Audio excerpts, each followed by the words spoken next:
Assalamu alaikum. Yet videos must karo iskat important questions.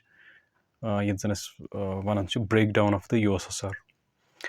Association 1991 is important event. USSR is as a superpower. Is an emerge go after World War II. Is suppose breakdown. USSR important event. World history was important was I mean lihaza ke amik tara kiya ware consequences natij different sphere pet or tim kya important consequences drai tim wcho is immediately imsaz in World War II end go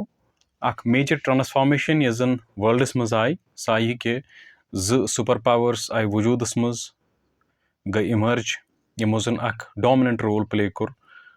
world is maz USA is on show plus USSR yem z superpowers man chu hund role is on chu through world is maz important 1945 pet 1991 astam in fact America role is on show through continues chu wankes te continue but USSR is on show as a superpower ye sapud khatam yem sajan USSR breakdown go 91 is maz amek is an important consequence agdraw sudra bhi ke chunki is phase was 1945 pet 1991 astam ye phase is on show phases maz is wushan iman don superpowers on span rivalry tension strained relationship yem most issues in pet akik se disagree karan however kyan issues in pet accommodate the karan akikis but in most of the cases they used to disagree or they used to non cooperate with each other USSR breakdown gasun is on chu USSR important event because it signified end of the Cold War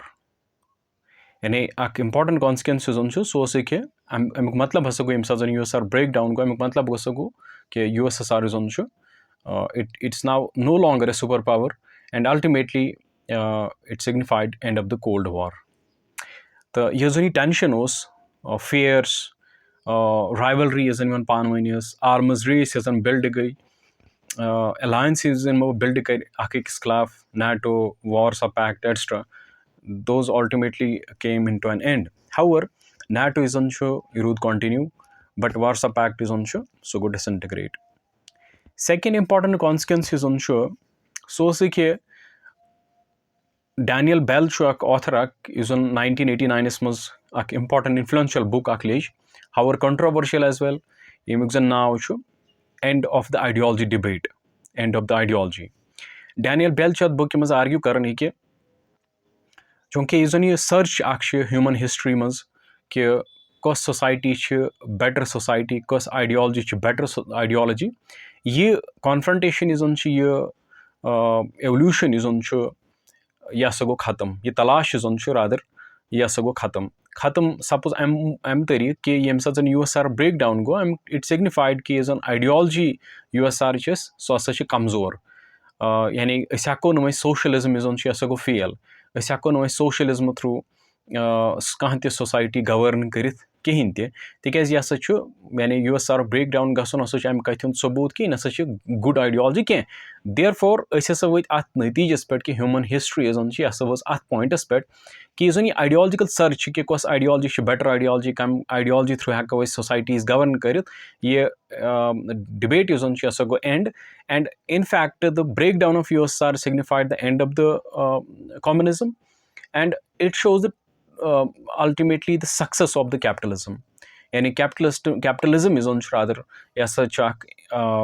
successful ideology or in the future human history is on yeah human society is on they must have govern through capitalism so ultimately second important consequence is on so such end of capitalism emergence of capitalism the यानी capitalism is on यह सब बनी dominant ideology therefore America role is on post Cold War period that is to spread this ideology issue कि America is on issue but a dominant power world in fact मुख्तलिफ इदार मुख्तलिफ institutions for example International Monetary Fund World Bank America is on plus allies yim idar istamal karit panning capitalist ideas like liberalization, privatization, etc. Yim idar istamal karit panning values promote karan. And for example, Afghanistan is an American attack or Iraq attack or ultimately donwani was akoi cheese common donwani war was cheese common ke association democratic values lukan must promote karing, and we want to bring democracy to the Middle East or to the Iraq and to the Afghani people. Issue the consequence and emergence of a capitalism as a dominant ideology in the world. Third is on show so is on 1945 to 1991 is on period was US bipolarity period, and is superpowers they were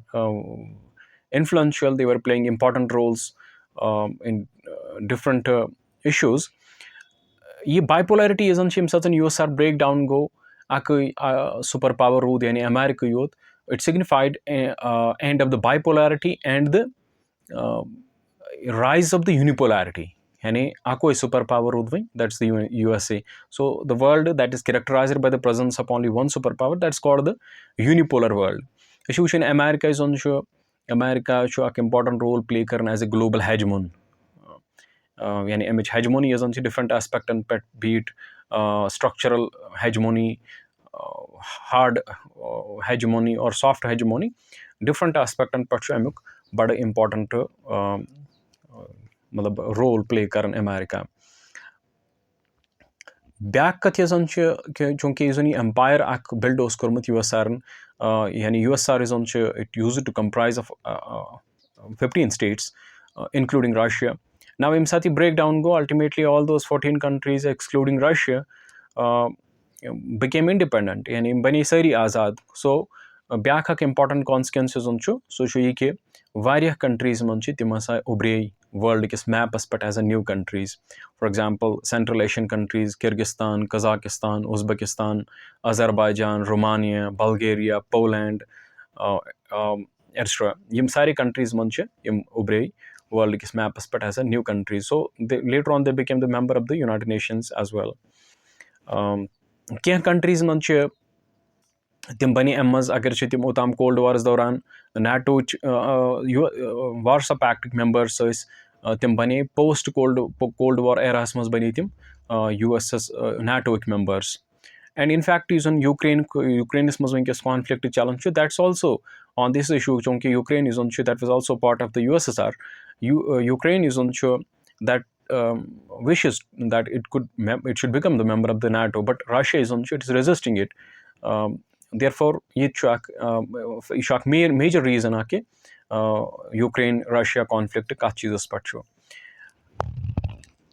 कैंसन इदारन पे वोत अम सवाल यानी यम सात बाइपोलरिटी खत्म गई movement yes वर्ल्डस मज बड़ फेमस इनफैक्ट वनकस कंटिन्यू यदन वन नॉन अलाइनमेंट पॉलिसी यम तिम थर्ड वर्ल्ड कंट्रीज यम जन under colonial rule once and later on they gain freedom, they became independent. At bipolarity hindis at pas manzaras mas backgrounds mas kar timo adopt a policy yadन non alignment policy, and we won't align either with the USA or with the USSR. We want to remain independent while deciding the merit of the issues. Yani Kant मसला ऐसे ऐसा करो अतपट इसने वो पाने first rather than कि USA or USSR कैसे sign बद decision यून इसने वो पानी मसलन पे निमो इस पानी decision. In non alignment policy is ये उभरे bipolar context मस क्योंकि इमजन third world countries आस इमजन independent बनी इमजन under colonial rule आस ये इन खोतरों सी मसले कि इस कथ ब्लॉकस उसको ब्लॉक करो ज्वाइन इस करवा USA ब्लॉक ज्वाइन यानी NATO या इस करवा Warsaw block join that's east और द वेस्ट ब्लॉक यमो कंट्रीज को डिसाइड कि इस रोजो इंडिपेंडेंट इस करो न कहीं ब्लॉक ज्वाइन तो यम सजन कोल्ड वॉर एंड गो USSR गो break down unipolarity of world मस यमन कंट्रीजन पे यमो यह पॉलिसी अख्तियार कर्मच तिहंद खतर यानी break down of USSR raised question mark over the continued relevance of the non alignment policy in the post cold war era यानी पोस्ट कोल्ड वॉर यम साथ बाइपोलरिटी USSR गो break down non alignment relevance क्या यानी अत relevance bipolar worlds मज चूंकि वन वर्ल्ड यूनिपोलर देयर फॉर अत वह रेलेवेंस कहें therefore it raised question mark कि नॉन अलाइनमेंट ये अत हसा पन रेलेवेंस ठाड़न वन पोस्ट कोल्ड वार एराहस मज अम सूत इंडिया मज वुचान कि इंडिया तालुकात तम USSR से बड़ असल during cold war for example USSR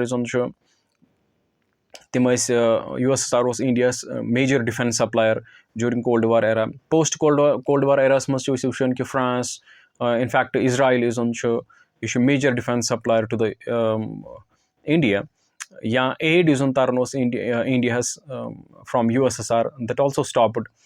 so India खतर गई अम क्वेश्चन्स अराइज देयर फॉर अमिच foreign policy that also had to renew itself कि पोस्ट कोल्ड वार एरास मज कत पे करो